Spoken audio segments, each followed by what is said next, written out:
समस्त प्रभु प्रेमी भक्तों को जय सिया राम। आज का विषय कलयुग पर हम चर्चा करेंगे कि कलयुग किसे कहते हैं, कलयुग में कैसे रहना चाहिए, कलयुग का धर्म क्या है। नहीं तो सब लोग परेशान हैं, कहते हैं कि अरे कलयुग है कलयुग है। इस पर चर्चा करेंगे आज। आप अंतिम तक बने रहिएगा और पूरे सैद्धांतिक भाव और आध्यात्मिक भाव दोनों समझना है। कलयुग, कली नाम पाप, कली का शब्दार्थ है पाप। युग जिसे कहते हैं, जैसे 4 युग होते हैं उसमें एक कलयुग। दूसरा भाव यह है कि जैसे नाम होते हैं सतयुग, त्रेता, द्वापर, कलयुग, 4 हैं। चारों में युग जुड़ गया है तो युग है। अब इस पर आचार्यों ने, धर्मात्माओं ने, धर्माचार्यों ने, गुरुजनों ने अलग अलग अर्थ, अलग अलग भाव किया है। और सतयुग में ध्यान की प्रधानता, त्रेता में यज्ञ की प्रधानता, द्वापर में पूजा पाठ की प्रधानता, कलयुग में केवल नाम की प्रधानता है। दूसरी बात यह है कि कलयुग में, सतयुग में सब में थोड़ा भेद है। सतयुग में मनुष्यों की आयु और सतयुग की आयु सर्वाधिक होती थी। उसके बाद त्रेता में मनुष्यों के आयु और त्रेता की आयु उस हिसाब से है। फिर द्वापर में इनकी भी आयु और द्वापर में रहने वालों की आयु, कलयुग के जीव की आयु और कलयुग स्वयं, सबकी आयु की गणना है। धीरे धीरे कम होता गया है। आप देखें शारीरिक स्तर से भी त्रेता के लोग बहुत बड़े होते थे, उससे भी बड़े सतयुग के होते थे, उसके बाद द्वापर के, उसके बाद कलयुग में हाइट छोटी हो रही है। इसके वैज्ञानिक कारण भी कई हैं। तो आज चर्चा करेंगे। गोस्वामी श्री तुलसीदास जी महाराज रामचरितमानस के प्रारंभ में बालकांड में ही बहुत ही अलग एक अर्थ कर रहे हैं और एक हम आप सबके लिए कह रहे हैं। कलयुग केवल कलयुग नहीं है, वहाँ है कलि केवल मल मूल मलिना, पाप पयो निधि जन मन मीना। कलि केवल, अब इसका अर्थ समझेंगे। कलि केवल मल मूल मलिना, पाप पयोनिधि जन मन मीना। गोस्वामी जी यहाँ नाम का प्रभाव, नाम का महत्व बता रहे हैं। उस संदर्भ में ये वाक्य आया है कि कलि केवल, कलयुग में केवल सब लोग, यानी केवल मल का मूल है, यानी पाप का मूल, गंदगी का मूल है मन। अब इस पर विचार करेंगे कि गोस्वामी जी क्या कह रहे हैं। इस पर थोड़ा विचार करना है। गोस्वामी जी कहते हैं कि मल का मूल, यह कलयुग जो है केवल मल का मूल है, मलिन है। यानी बाह्य प्रदूषण भी बहुत है, मलिनता है, गंदगी है, और अंतःकरण भी मलिन है। मन अपवित्र है, विचार अपवित्र हैं, बुद्धि अपवित्र है, सब में दूषण है। पाप पयो निधि, पाप ही मानो समुद्र है, और जन का मन, मनुष्य का मन, जीव का मन मानो उसमें मछली है। यानी जैसे सुखी मीन जिमि नीर अगाधा, अगाध जल में मछलियां प्रसन्न रहती, सुखी रहती, आनंदित रहती है, ऐसे ही कलयुगी जीव पाप रूपी समुद्र में कलयुगी जीव का मन सुखी रहता है। यानी हमेशा चिंतन मनन पाप से युक्त होता है। लेकिन यह गोस्वामी जी जो कह रहे हैं, कहते हैं कि ध्यान प्रथम युग मख विधि दूजे, उससे ऊपर की चौपाई। प्रथम युग सतयुग का धर्म है ध्यान, क्योंकि उस समय वायुमंडल में प्रदूषण नहीं है और आध्यात्मिक संसाधन में भी प्रदूषण नहीं है। एक से एक योगी हैं, ऋषि हैं, वह आदि युग है, प्रारंभ का युग है।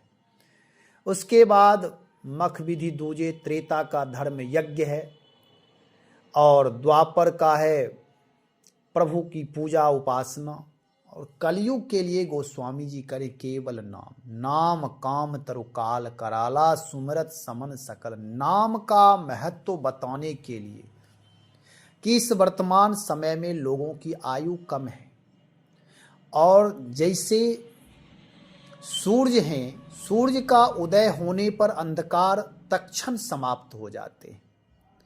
चंद्रमा के द्वारा या हम आप वैज्ञानिक उपकरणों का जो बिजली आदि है, लाइट प्रकाश की व्यवस्था करते हैं, फिर भी रात बनी ही रहती है।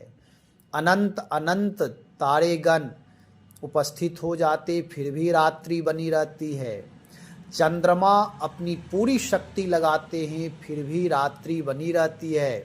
प्रकाश तो है, लेकिन लोग कहते हैं कि रात्रि है। अभी भले ही चांदनी है, किरण हैं, लेकिन है वह रात्रि ही, उसे कोई दिन नहीं कहता है। और जब दिनकर आते हैं, सूर्य आते हैं, जब सूरज का प्रकाश होता है तभी दिन होता है। ऐसे ही ध्यान, यज्ञ और पूजा पाठ सब ठीक हैं, सबका अपना अपना महत्व है, सब में प्रकाश है, सब में शक्तियां हैं, किसी का कोई निंदा नहीं है, किसी की निंदा नहीं है। जैसे रात में चंद्रमा आह्लादित होती हैं, तारेगण का अपना प्रभाव है, उनकी सुंदरता है, और दिन में सूर्य। ऐसे ही कलयुग में अल्प आयु जीवों के लिए, जो जिसका ना आहार ठीक है, ना व्यवहार ठीक है, ना संग ठीक है, आहार दूषण है, इसलिए व्यक्ति रोगी हो रहा है, मिलावटखोरी चल रहा है। यदि ध्यान करें तो ध्यान तो सतयुग में ही सुनते हैं, 10-10 हजार लाखों लाख वर्ष तक तपस्या करते थे लोग। तो फिर भगवत प्राप्ति कब होगी? यहाँ तो मनुष्य जन्म लेता है 60, 70, 80 वर्ष तक में, फिर वह पलायन कर जाता है, जाना पड़ जाता है, उसकी मृत्यु हो जाती है। तो इसलिए गोस्वामी जी कहते हैं कि नाम का चारों युग में प्रभाव रहा है, फिर भी जो लोग नाम जप करते हुए ध्यान आदि करते थे, जो ध्यान में समय देते थे, वह भी सार्थक था। सात्विक बुद्धि की चेतना जो होती है वह दिव्य होता है, उसका ध्यान तत्क्षण लग जाता है। और यहाँ कार्य कलि केवल मलमूल मलिना, यहाँ तो मन हमेशा अनाधिकार चेष्टा कर रहा है, दूसरों के धन के प्रति, दूसरों के स्त्री के प्रति, दूसरों के जमीन के प्रति, मकान के, हर जगह अनाधिकार चेष्टा है, मन कहीं और है। तो इसलिए कहते हैं यहाँ और कोई साधन काम नहीं, पवित्र आत्मा के लिए ध्यान है। और ध्यान जब कोई आचार्य के माध्यम से प्राप्त हो, करते करते अभ्यास करते करते तब जाकर लाभ प्राप्त होगा। गोस्वामी जी कह रहे हैं इस कलयुग में लोग पापी नहीं है, ऐसा नहीं समझ लेना है कि सब लोग पापी ही पापी हैं। पाप पयोनिधि जन्मन मीना, कलयुग में अधिक उनकी संख्या अधिक है जो अनाधिकार चेष्टा करते हैं, जो पाप परायण है। उत्तरकांड या कहीं का है, शायद उत्तरकांड में ही कलयुग वर्णन में आया, पाप परायण सब नर नारी। इसका मतलब क्या सब लोग कलयुग में पापी ही पापी? नहीं, सब लोग पापी नहीं। जिसके मन में कलयुग है वह पापी है। नहीं तो कलयुग में एक से एक दार्शनिक, एक से एक भक्त भगवत प्राप्ति कर रहे हैं। अन्य युगों की अपेक्षा कलयुग में भगवान सहज और जल्दी मिलते हैं। बहुत कठोर तप नहीं करना पड़ता है। पूर्व का इतिहास जब पढ़ेंगे तो उसमें बहुत लाखों लाख वर्ष तक कठोर तप करते थे, लेकिन हम यहाँ तो केवल भाव करके, भक्ति से, समर्पण से प्रभु को रिझा ले रहे हैं और प्रभु भक्तों के अनुगामी बन रहे हैं। भगवान के पीछे भक्त चलता है, लेकिन जब भक्तों की भक्ति चरम सीमा पर होती है तो पाछे पाछे हरि फिरे, कहीं भूखा ना रह जाए। पीछे पीछे भगवान फिरते, नाम जापक के पीछे, नाम संकीर्तन करने वालों के पीछे, चरित्र गायन करने वालों के पीछे भगवान चलते। मोह से अधिक संत करी लेखा, भगवान कहते हैं। तो जो नाम जापक संत हैं, यहाँ इसका अर्थ यह नहीं समझना है कि कलयुग में सब पापी ही पापी होते हैं, ऐसा विचार नहीं करना है। सब पापी नहीं होते, उनकी संख्या अधिक है। जैसे अभी आप देखें, हम आप भक्ति करते, मंदिर जाते, पूजा करते, सब काम करते, लेकिन जब घर आते हैं किसी बात को लेकर के कलह हो जाती है तो कोर्ट कचहरी जाने में समय नहीं लगा, तब मंदिर भाग कर नहीं आते हैं। ये नहीं कि परमात्मा के सामने चलो समर्पण कर दे, हे प्रभु ऐसी बुद्धि ना दे, उस समय भागते हैं कोर्ट कचहरी, थाने की तरफ, पुलिस चौकी की तरफ, कि चलो अब एफआईआर दर्ज। ठीक है, कोई अन्यायी, दुराचारी, आतंकवादी है, उसके लिए पुलिस है, प्रशासन है, सारी चीजें ठीक है, लेकिन आपसी जब विवाद हो तो उसमें सहजता होनी चाहिए। आपस में मार पीट कपर फोड़ी करके कोई हॉस्पिटल जा रहा है, कोई पुलिस चौकी जा रही है, यही तो प्रत्यक्ष कलयुग है, पृथ्वी पर का नरक है यही। तो मनुष्य विवेकी होना चाहिए। कलयुग में अभी भी बहुत सारे ऐसे लोग हैं जो भाई भाई परम समिति, सकल दोष छल वर्जित प्रीति, भाई भाई में मैत्री है, भाई भाई में प्रेम है, छल कपट रहित मैत्री है, सहज प्रीति है, आनंद है, एक दूसरे का सम्मान करते, आदर करते, माँ पिता का सम्मान करते, बहुत सारे ऐसे लोग मिल जाएंगे। लेकिन मूल बात यह है, जो व्यक्ति जैसा होता है उसे वैसा ही व्यक्ति मिलता है, उसे वैसा ही व्यक्ति मिलता है। मनस्थिति जैसी होती है, विचार जैसा होता है, उसके वैसे मित्र होते हैं। जो व्यसन के अधिकारी हैं, जो व्यसन करते हैं, जो व्यसन की आदत में पड़े हुए हैं, उनको व्यसनी मित्र मिलता है, और जो निर्व्यसनी हैं उन्हें निर्व्यसन वाले मित्र मिलते हैं। इसलिए जो जैसा रहेगा उसे वैसे मित्र मिलेंगे। तो संसार खराब नहीं है, पाप पयो निधि जन मन मीना, उनकी संख्या अधिक है, इसलिए ऐसा गोस्वामी जी कह रहे। दूसरी बात, इतने पापी होते हुए भी नाम में यह शक्ति है कि वह जिस तरह से सूर्य में अलौकिक शक्ति है कि घनेरों घनेरों रात्रि भर के जो अंधकार हैं, सूर्य उदय होते ही सारे तम को फाड़ देते, अंधकार को भगा देते, प्रकाशित कर देते। आलस जो व्यक्ति सोया हुआ था, सूर्य के प्रभाव, सूर्य का आवरण आते ही सब लोग जग जाते, पशु पक्षी सब आह्लादित होने लगते, आनंदित होने लगते, गायन करने लगते।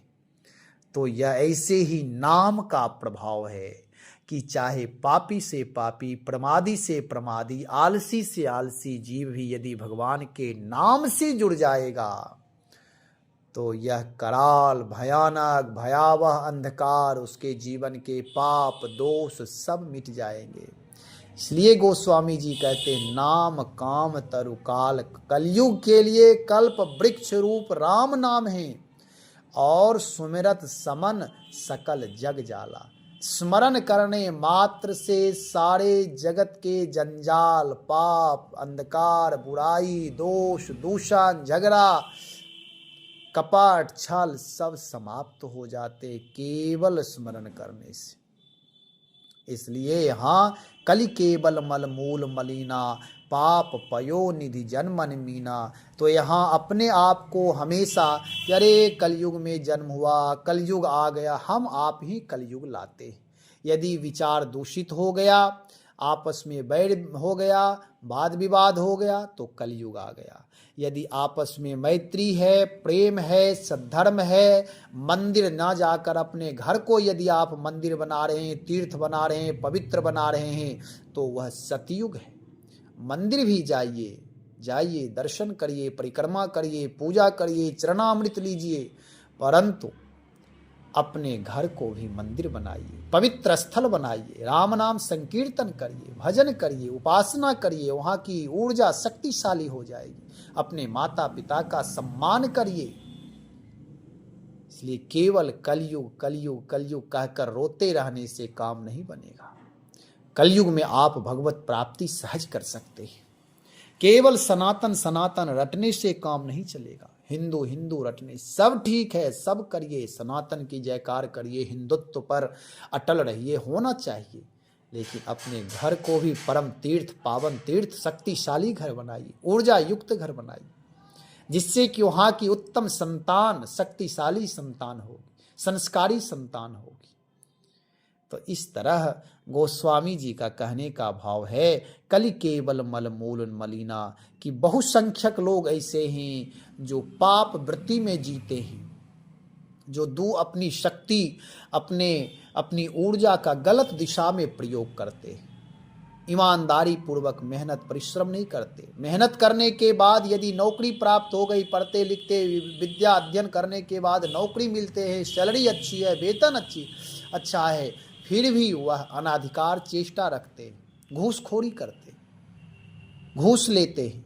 अन्याय करते हैं, दूसरों को परेशान करते, रुलाते हैं, अपने पद का दुरुपयोग करते हैं। तो इस प्रकार के व्यक्ति अपने बच्चों को सही संस्कार, सत्य संदेश नहीं दे सकते। ऐसे लोग तो अनाधिकार चेष्टा वाले, ऐसे लोग ही कलयुग को बढ़ावा देते हैं। तो कलि केवल मलमूल मलिना का इतना ही भाव है कि लोग अपने स्वधर्म का पालन ना करके परधर्म के प्रति आकर्षित होते हैं, आत्म निर्माण ना करके दूसरों के प्रति उपदेश करने में लगे रहते हैं। जो स्वयं व्यभिचारी है वह कभी दूसरों को ब्रह्मचारी नहीं बना सकता, तत्ववेत्ता नहीं बना सकता।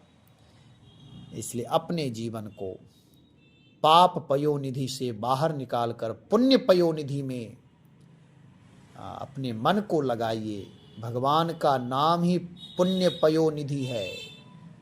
भगवान के नाम में जुड़िए, नाम से जुड़िए, नाम रूपी समुद्र में गोता लगाइए, डुबकी लगाइए।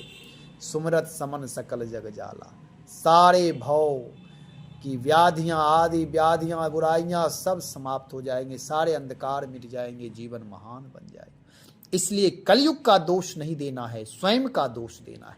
इस कलयुग में भी आत्मनिर्माण करने वाले अपना आत्मनिर्माण कर रहे हैं, दूसरों को भी उत्साहित कर रहे हैं, आगे बढ़ रहे हैं, तरक्की कर रहे हैं, धन धान्य से परिपूर्ण हो रहे, सतमार्ग का पालन कर रहे हैं, अपने घर को पवित्र बना रहे। बहुत सारे ऐसे लोग, जब आप सत्कर्म से जुड़ेंगे तो ऐसी आत्माओं से भेंट होगी। ये सब दिव्य आत्मा हैं, संसार में रहते हुए अपना लोक धर्म का पालन करते हुए अपने जीवन को उदात्त बना रहे, ऊर्ध्वगामी बना रहे, दिव्य बना रहे। और जो व्यक्ति गलत दिशा में प्रवाहित हो रहा है वही कलयुग है, वही कलयुग में जी रहा है। कलयुग में रहते हुए भी आपकी बुद्धि यदि सात्विक है, भगवत परायण है, विनम्र है, तो आप सतयुग में जी रहे हैं। तो कलयुग क्या है, इसकी परिभाषा केवल इतना ही ना करें कि अरे कलयुग है, पापी लोग हैं। नहीं, दूसरों को स्वार्थी, पापी, दंभी, पाखंडी कहने से पहले आत्म दर्शन करें, आत्म खोज करें कि मैं क्यों कह रहा हूं। यदि आप शुचि हो जाएंगे, पवित्र हो जाएंगे, निर्दोष हो जाएंगे, तो आपकी दृष्टि निर्मल हो जाएगी। हर जगह आपको सद्भाव, सद्प्रेम ही दिखाई देगा, निर्दोषता ही दिखाई देगी। यदि दूसरों में हम दोष देख रहे हैं, दूसरों की निंदा कर रहे हैं, इसका मतलब स्वयं व्यक्ति दोषी है और वह स्वयं निंदक है, निंदनीय है। इसलिए अपने जीवन को, अपने विचार को शुद्ध करें। ये कलयुग ही सतयुग हो जाएगा, घर ही तीर्थ हो जाएगा, आपके घर ही देवालय हो जाएंगे, स्वर्ग हो जाएंगे। पृथ्वी पर स्वर्ग को उतारिए। आप मरने के बाद स्वर्ग की इच्छा मत करिए, आपका घर ही स्वर्ग हो जाए। अपने घर को स्वर्ग बनाइए, अमृत कुंड आपके घर में ही हो, राम नाम का जप हो, राम नाम संकीर्तन हो, रामचरित का गायन हो, अपनी सब स्वधर्म पालन करते हुए अपनी उपासना करें, अपना स्वधर्म पालन करते हुए अपने जीवन को महान बने। भगवान नाम का जप अधिक से अधिक करें, सारे कलयुग, सारे पाप समाप्त हो जाएंगे। दृढ़ विश्वास के साथ नियम पूर्वक भगवान का स्मरण और प्रभु की शरणागति स्वीकार किए रहे, आनंद ही आनंद जीवन में होगा। कलयुग की चिंता छोड़ दें, दुख की चिंता छोड़ दें। इसलिए भगवान का नाम सतत जप करते रहे। श्री राम जय जय राम, श्री राम जय राम, जय जय राम।